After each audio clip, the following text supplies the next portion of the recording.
अस्सलाम वालेकुम जी। Fundamental of physics Halliday Resnick Walker का 10th एडिशन है। चैप्टर 35 इंटरफेरेंस प्रॉब्लम 25 फिग है आपके पास 35.40।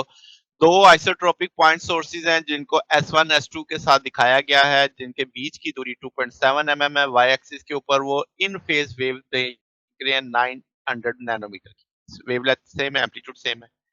अब वो कहता है आपके पास एक लाइट डिटेक्टर है जिसको पी पॉइंट पे रख दिया है, जो कि एक्स पी कोऑर्डिनेट पे यानी एक्स एक्सिस के ऊपर है। तो greatest value of x P बताओ जिस पे लाइट मिनिमम हो due to destructive interference.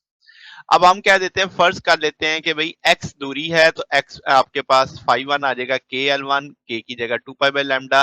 Lambda चूंकि सेम है तो एक्स आ जाएगा, और दूसरे के लिए इंक्लिनेशन आ जाएगी, तो वो आपके पास आ जाएगा डी स्केयर प्लस एक्स।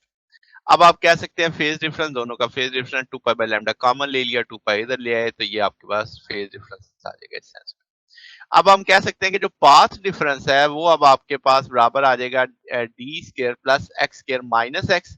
तो ये पाथ डिफरेंस की सिचुएशन क्रिएट कर रहा है आपके लिए। और यहाँ से ये चूंकि डिस्ट्रक्टिव का केस है, एम प्लस 1/2 लैम्डा आ जाएगा। तो ये आपने फेज लगाया, फेज डिफरेंस ओवर 2 पाई एक्स ओवर लैम्डा। तो यहाँ से एक्स की यानी एक्स पी की वैल्यू निकल आई है। तो ये आपके पास डिस्ट्रक्टिव की शर्त रखी, एम हम कहेंगे इन टर्म ऑफ एम निकालना है, तो हम एक्स एक तरफ कर लेंगे, बाकी चीजें एक तरफ ले जाएंगे।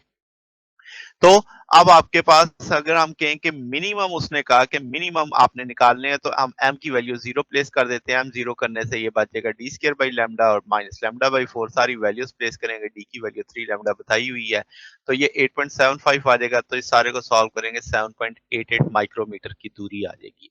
तो ये हमारे पास सोल्यूशन है। अगर आपको इसमें कोई बात पूछनी हो, डाउट हो, नीचे कमेंट्स में पूछ सकते हैं। वीडियो अच्छी लगी हो तो वीडियो को लाइक कीजिएगा, दोस्तों के साथ शेयर कीजिएगा, चैनल को सब्सक्राइब कर दीजिएगा। अब तक के लिए इतना ही, बाकी इंशाल्लाह नेक्स्ट देखेंगे। ओके, अल्लाह हाफिज।